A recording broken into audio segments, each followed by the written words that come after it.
Salve centinelas, aquí es Multiverso Revelado, y hoy la verdad sale a la luz. Esta es de esas que dan ganas de contar con el ceño fruncido y el dedo en alto. ¿Cómo demonios pensó Marvel que esto iba a salir bien? No es exageración. Los Cuatro Fantásticos parecía, sobre el papel, el renacimiento del MCU. Primeras críticas exaltando la dulzura de la película, una supuesta vuelta a las raíces, e incluso un sello del 88% en Rotten Tomatoes. Solo que, detrás de ese barniz optimista, había grietas visibles. Y empezaron a abrirse antes de que la película completara siquiera 7 días en cartelera. Pero antes de abrir este cadáver narrativo en la mesa de Autopsias Geek, suscríbete ya al canal. Estamos a punto de alcanzar una meta importante. Y cada nuevo centinela ayuda a mantener viva esta fortaleza contra el colapso de la cultura pop. Aquí obtienes acceso a una línea directa de análisis, teorías y bastidores que nadie más entrega con este peso. Y deja ya tu comentario aquí abajo. ¿Desde qué ciudad y país estás viendo este vídeo? Quiero mapear la galaxia de centinelas que tenemos repartidos por ahí y leer cada mensaje, uno por uno. Ahora volviendo al campo de batalla. En cualquier otro momento de la historia, una película con este tipo de recepción crítica inicial habría sido tratada como un triunfo. Pero con Los Cuatro Fantásticos, algo era diferente. Era como si el público, e incluso parte de la crítica, hubiera decidido elogiar con cautela, sin verdadera emoción. ¿Sabes ese cumplido educado cuando la cena ha estado mediocre? Bueno, sí, está rico. ¿Qué explica esto? Primero, el hambre por algo que, al fin, no fuera un desastre absoluto. Segundo, la estrategia de Marvel de revestir la película con un barniz emocional. La llamaron la película más dulce del MCU, como si eso fuese un argumento narrativo. Pero cuando las cifras empezaron a caer, también cayó la máscara de la ilusión.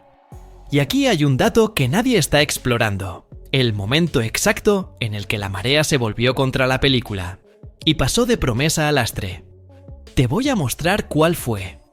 En el segundo fin de semana, la película simplemente se desplomó. Una caída del 66%, un abismo. Y no sirve que Disney intente maquillar esto con el discurso de normal dentro del patrón de taquilla moderna, porque cuando hasta los aliados más fieles de Marvel empiezan a usar términos como se ha estrellado, colapso y caída catastrófica, es señal de que algo se ha roto del todo, y quizá ya no vuelva a arreglarse. Así que la pregunta real no es ¿por qué cayó la película?, sino ¿por qué fingieron que había subido tanto? Y es exactamente ahí, donde todo cambia. Si en la semana de estreno Marvel todavía conseguía vender la narrativa de que el público había abrazado a los Cuatro Fantásticos, en la segunda semana el disfraz no resistió. Una caída del 66% en la recaudación, llegando a un abismo del 80% en relación con el viernes anterior. Esas cifras no son solo frías, son el veredicto. En cualquier blockbuster de alto presupuesto, esa curva es señal de rechazo, y no de entusiasmo contenido. El público que corrió a verlo en el estreno no volvió y, peor aún, no convenció a los demás para que fueran. Los medios especializados no tuvieron cómo ocultarlo.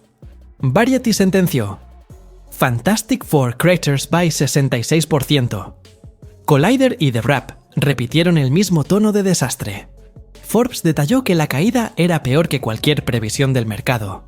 Y cuando incluso Comic Book conocido por suavizar el impacto negativo de las producciones de Marvel, soltó la frase "Wins box office in second weekend, but there's bad news", quedó claro que no había narrativa salvadora. Era un colapso visible, aunque Disney intentase maquillarlo llamándolo caída dentro de la media. Pero aquí entra el detalle que lo cambia todo. No es solo la magnitud de la caída, es el contexto. Los Cuatro Fantásticos no se enfrentaban a competencia de peso. El calendario de estrenos estaba limpio. Sin amenazas de franquicias rivales, sin blockbusters disputando la atención. Es decir, no había excusa externa para justificar la estampida. Si el público no volvió, es porque no quiso volver. Y eso para un estudio que ya depende más de la taquilla acumulada que de una apertura explosiva, es sentencia de muerte. Comparando con otros títulos recientes, la diferencia resulta aún más dolorosa. El nuevo Superman cayó un 53% tras un inicio tibio, pero se mantuvo estable. En cambio, Los Cuatro Fantásticos se acercó a las peores caídas de la Marvel moderna. The Marvel se desplomó un 78%, Ant-Man and the Wasp. Quantumania perdió un 70%, y Thor, Love and Thunder un 67%. La familia que debía representar el renacimiento del MCU terminó entrando en la lista de las mayores hemorragias financieras del estudio. Solo que la caída de Los Cuatro Fantásticos no es únicamente un dato estadístico. Revela algo mucho más profundo, que incluso con aprobación crítica, por encima de la media y marketing pesado, la marca Marvel ha perdido la confianza del público. Y es esa pérdida de confianza lo que empieza a corroer todo el universo.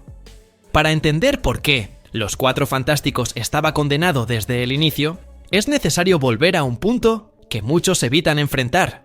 El MCU nunca se recuperó de Vengadores. Endgame. El final de la saga del infinito no fue solo el cierre de una fase narrativa, sino el vaciamiento de lo que mantenía al público emocionalmente implicado.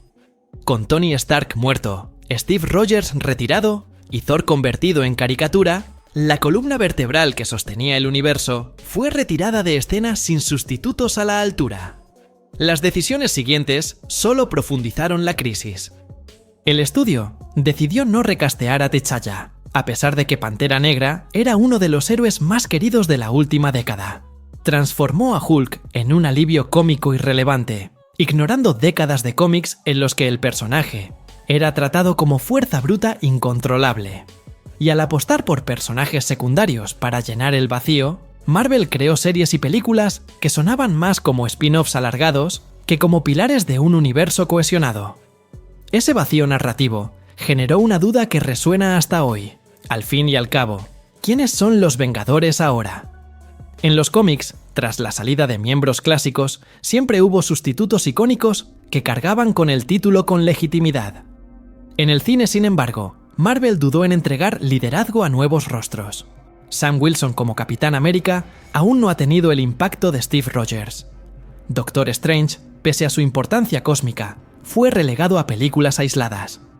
Y hasta el propio Spider-Man, que podría asumir la centralidad, sigue atado a las negociaciones con Sony. Esa indefinición erosionó la confianza del público. Sin un rumbo claro, cada nuevo estreno parecía más una pieza suelta que parte de una construcción mayor. Es lo que se vio con Eternals, una película que prometía reconfigurar el MCU, pero fue rápidamente olvidada. Es lo que se vio con Kang, anunciado como el nuevo gran villano, y luego descartado en medio de crisis externas. Y es lo que se ve ahora con Los Cuatro Fantásticos, que debía inaugurar un nuevo ciclo, pero heredó un universo sin dirección. El detalle crucial es que el público percibe cuando la narrativa pierde cohesión. En los cómics, fases como Dinastía de M o Secret Wars siempre tuvieron una línea conductora clara, incluso en medio del caos. En el cine, Marvel fracasó en ofrecer ese sentido de destino. El resultado es que cada proyecto, por grande que sea, se siente desechable. Y sin la sensación de consecuencia, no hay urgencia en verlo. El caso de Los Cuatro Fantásticos es solo el reflejo más reciente de esa desorganización. Se vendió como la primera familia de Marvel, pero fue recibido como un capítulo más de una saga sin propósito. Y si el público ya no reconoce a los héroes como piezas centrales, el peso de la taquilla inevitablemente se derrumba. Si había un equipo que no podía ser tratado como experimento, ese equipo eran Los Cuatro Fantásticos. Creado por Stan Lee y Jack Kirby en 1961, no era solo un grupo más, era la base de lo que se convertiría en la Marvel moderna.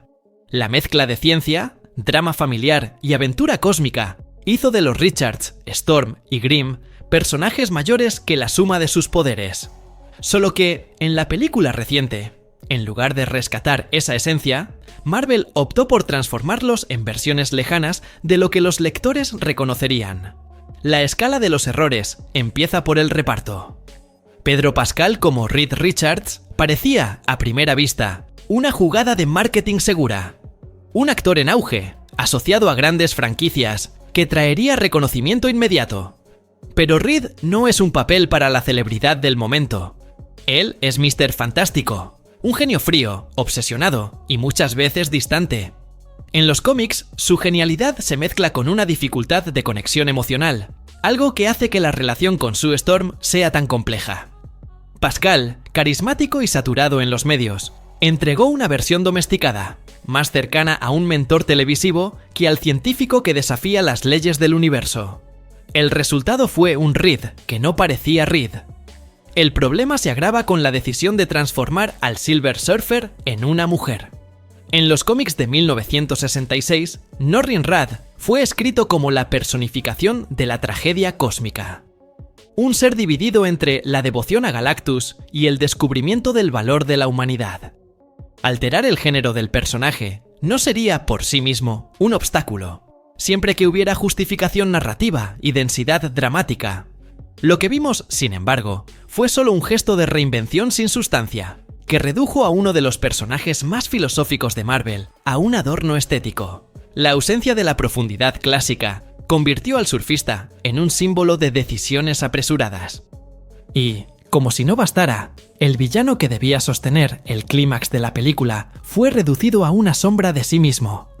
Galactus, el devorador de mundos, es una fuerza cósmica que carga en su mera presencia el peso de la inevitabilidad. En los cómics, cada aparición suya se trata como un evento cataclísmico.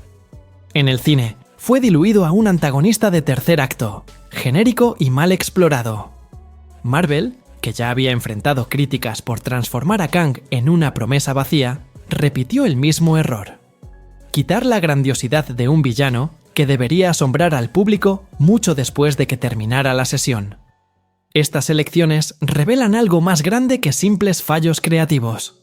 Muestran que Marvel dejó de tratar a sus personajes como mitos y empezó a tratarlos como piezas maleables de un laboratorio de tendencias. En los cómics, cuando Lee y Kirby cambiaban la dinámica de un personaje, había propósito narrativo y consecuencia duradera. En el cine actual, los cambios parecen nacer más de reuniones de comité que de visión artística. Lo que se vio al final fue un cuarteto que no era el cuarteto. Una versión remodelada para agradar a una supuesta modernidad, pero que terminó incapaz de resonar, ni con los fans antiguos ni con el nuevo público. Y cuando se pierde la identidad del equipo central, la base de todo el universo inevitablemente se derrumba. Si hay un fenómeno que explica parte del fracaso de los Cuatro Fantásticos, es el desgaste acumulado, no solo de la fórmula Marvel, sino también de rostros y elecciones que se han vuelto omnipresentes. Pedro Pascal es un ejemplo claro. Después de interpretar a Joel en The Last of Us, aparecer en The Mandalorian y ser especulado en varias franquicias más, su presencia dejó de ser un acontecimiento y pasó a ser un lugar común. Reed Richards exige un actor que cargue con el peso de un líder intelectual, alguien capaz de transitar entre el frío calculador y el padre de familia distante.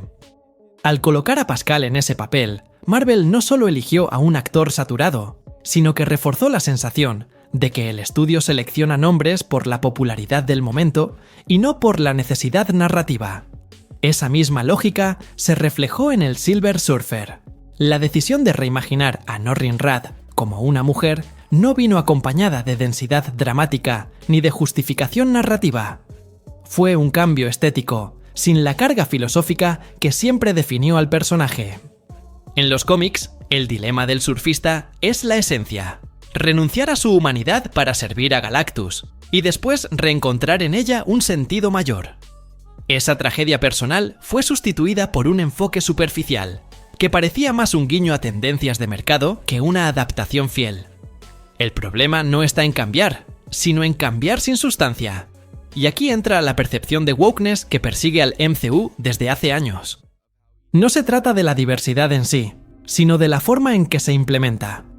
Cuando la inclusión se utiliza como capa superficial, el público lo percibe, y la consecuencia es inmediata. En lugar de ampliar el alcance de la narrativa, crea una ruptura con la base de fans que esperaba respeto por la esencia de los personajes. Marvel ya había enfrentado críticas similares en Thor, Love and Thunder y en las decisiones narrativas de Capitana Marvel. Con los Cuatro Fantásticos, la repetición de esa fórmula profundizó el rechazo. Ese desgaste no es solo de ideas, sino también de rostros. La presencia constante de los mismos actores en distintas franquicias agota la expectativa. El público necesita sentir frescura, sorpresa, la sensación de que está viendo algo único.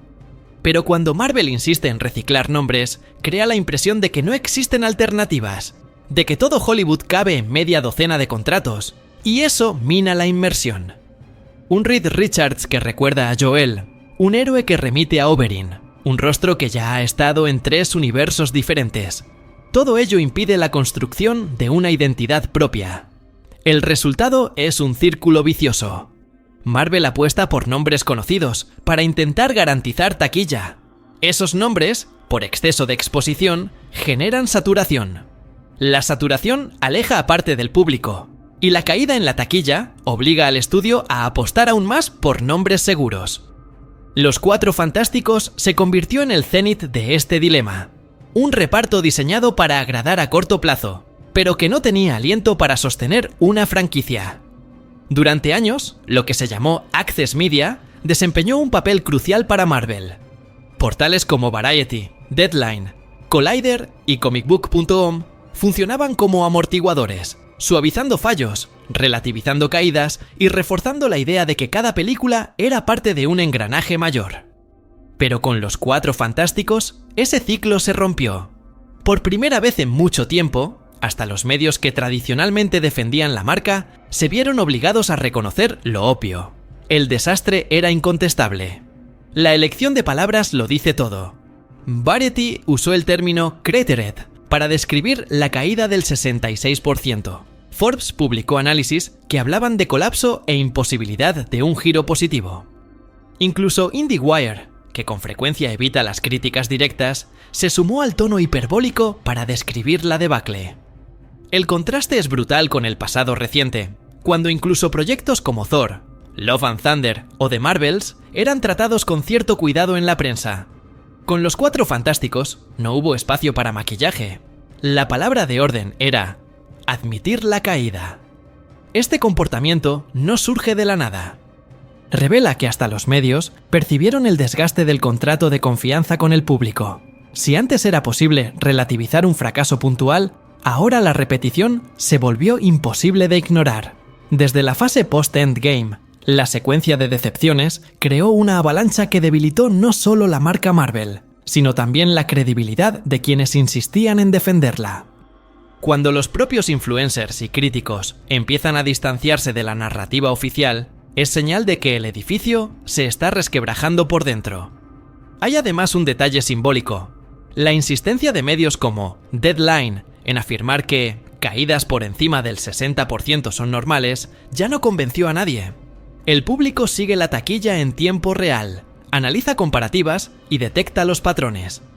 Cuando Superman, estrenado prácticamente en el mismo periodo, presentó una caída del 53%, el argumento de normalidad no resistió. Lo que quedó al descubierto fue una clara dificultad de los medios para sostener la narrativa de solidez de Marvel frente a evidencias irrefutables. Esa ruptura entre prensa, estudio y público es inédita en la era Feige. En los años dorados, Marvel controlaba el discurso con precisión. Trailers estratégicamente lanzados, críticas entusiastas, récords de taquilla celebrados. Hoy, el estudio asiste impotente, mientras hasta sus aliados tradicionales admiten la quiebra del modelo. La percepción de colapso, que antes circulaba solo en foros y canales independientes, ahora ocupa titulares oficiales. Y cuando los medios pierden la capacidad de proteger la marca, queda lo que siempre fue inevitable: el enfrentamiento directo entre producto y público. En el caso de los Cuatro Fantásticos, ese enfrentamiento fue devastador. La caída no era solo de taquilla, sino de la confianza en que aún había algo que salvar. El fracaso de los Cuatro Fantásticos no puede verse únicamente como un error de reparto o de estrategia de marketing. Es el resultado de años en que Marvel eligió ignorar las lecciones más básicas de adaptación. Y lo más grave, eligió faltar al respeto al propio material de origen que construyó su identidad. Jack Kirby y Stan Lee crearon personajes que reflejaban dilemas humanos, pero que siempre fueron mayores que modas pasajeras. Sin embargo, la versión reciente del cuarteto prefirió actualizar la forma sin respetar la esencia. El caso del Silver Surfer es emblemático. Marvel alteró al personaje sin considerar el peso mitológico que carga. En los cómics, Norrin Radd es un mártir cósmico, un hombre que sacrifica su libertad para salvar a su planeta. Convertirlo en un adorno sin densidad es el tipo de decisión que demuestra cómo el estudio perdió la noción de que los personajes son arquetipos, no simples molduras para encajar nuevas tendencias. Ese distanciamiento fue percibido de inmediato por el público, que reconoció la fragilidad narrativa de una elección apresurada. Otro punto central es el tratamiento dado a Galactus. En los cómics no es solo un villano, es una fuerza de la naturaleza, una entidad que simboliza la inevitabilidad de la destrucción y el equilibrio cósmico. El impacto visual y filosófico de su presencia siempre ha representado eventos de escala mítica. Al reducir a Galactus a un antagonista previsible, Marvel le arrebató la grandeza que justificaría un tercer acto inolvidable. Esa decisión no fue solo un error creativo, sino una prueba de que el estudio empezó a mirar a sus propios personajes como piezas desechables. El contraste se hace aún más evidente cuando recordamos ejemplos como Peter Jackson en El Señor de los Anillos. Él declaró que no quería poner su propio mensaje en la obra, sino honrar la visión de Tolkien. Esa mentalidad debería haber sido una guía para cualquier adaptación. Pero lo que hizo Marvel fue exactamente lo contrario, sustituir la visión de Kirby y Lee por un conjunto de decisiones de comité. En lugar de adaptación fiel, entregó reinvención innecesaria. Ese distanciamiento también aparece en los bastidores. El caso de Boo DeMello, despedido de X-Men 97 tras negarse a abandonar su visión como coleccionista de cómics, muestra cómo la propia Marvel desvaloriza a quienes entienden la esencia de sus personajes. Cuando los ejecutivos piden desconectar el cerebro de fan durante la creación, el resultado inevitable es un producto que fracasa en dialogar con quienes realmente sostienen la marca. Al final, el precio de la arrogancia creativa se pagó en taquilla, pero también en credibilidad. El público percibió que no se trataba solo de una película floja, sino de un estudio que había perdido la conexión con sus raíces. Esa desconexión no destruyó únicamente a los Cuatro Fantásticos, abrió heridas en todo el MCU. El colapso de los Cuatro Fantásticos no es un accidente aislado, es el síntoma de un desgaste que llevaba años carcomiendo al MCU. Desde el final de la saga del infinito, Marvel parece atrapada en un ciclo de promesas incumplidas, decisiones creativas incoherentes y un exceso de proyectos que diluyó la atención del público. La caída en taquilla de los Cuatro Fantásticos solo confirma una tendencia: la pérdida de confianza. Y cuando la confianza se rompe, ni siquiera la nostalgia de los personajes clásicos consigue sostener el peso de una franquicia. El reflejo de ello puede medirse en el contraste con otros estrenos. La séptima entrega de Jurassic World, una película criticada por su simplicidad, logró superar no solo a los Cuatro Fantásticos, sino también al nuevo Superman en taquilla. Eso demuestra que no basta con entregar efectos ni prometer relevancia histórica. El público prefiere algo que, aunque limitado, entienda su propia propuesta, antes que una producción que se vende como épica, pero llega al cine desfigurada. El fracaso de los Cuatro Fantásticos expone que Marvel no perdió solo técnica, sino también la capacidad de definir lo que sus historias quieren ser. La crisis no se limita a Marvel. Ya afecta al cine de superhéroes en su conjunto. Cada nuevo fracaso mina la percepción de que este género aún es capaz de sorprender. La caída de los Cuatro Fantásticos, sumada a las de The Marvels, Ant-Man and the Wasp, Quantumania y Thunderbolts, forma una secuencia que apunta a un desgaste estructural. Es la llamada fatiga del superhéroe, pero que, en la práctica, es mucho más que cansancio. Es la saturación de un modelo creativo que perdió el vínculo con sus raíces y no ha encontrado un camino claro hacia el futuro. Si los Cuatro Fantásticos fueron presentados como la primera familia de Marvel, el impacto de su fracaso adquiere un peso simbólico. Deberían haber representado el renacimiento, pero acabaron funcionando como epitafio de una era.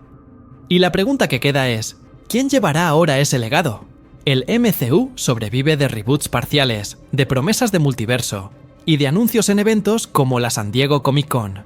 Pero si la base de confianza no se restaura, ningún reboot ni multiverso podrá sostener el peso del pasado. Lo más intrigante es que, en los cómics, el cuarteto siempre fue símbolo de reinvención. Fueron ellos quienes abrieron las puertas a las amenazas cósmicas, al concepto de multiverso y a villanos como el Doctor Muerte y Galactus. Si hasta ellos, que nacieron como el embrión de la Marvel moderna, no lograron sostener la fase actual del estudio, es señal de que el problema es mucho mayor que un reparto o un guión. El problema es la desconexión entre el legado y presente, entre el mito y el producto. Y esa es una herida que difícilmente se curará con marketing ni con efectos visuales. Si has llegado hasta aquí, es porque sientes esa misma necesidad de mirar más allá del brillo de la pantalla y ver lo que realmente está ocurriendo. Por eso te pido, suscríbete a Universo Prohibido.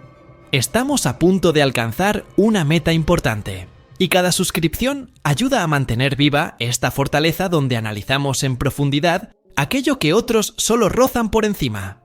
Al entrar, obtendrás acceso a análisis que no se conforman con la superficie, sino que van hasta la raíz del problema. Y ahora quiero saber de ti. ¿Desde qué ciudad, o incluso desde qué país, estás viendo este video? Déjalo en los comentarios, porque voy a leer cada respuesta.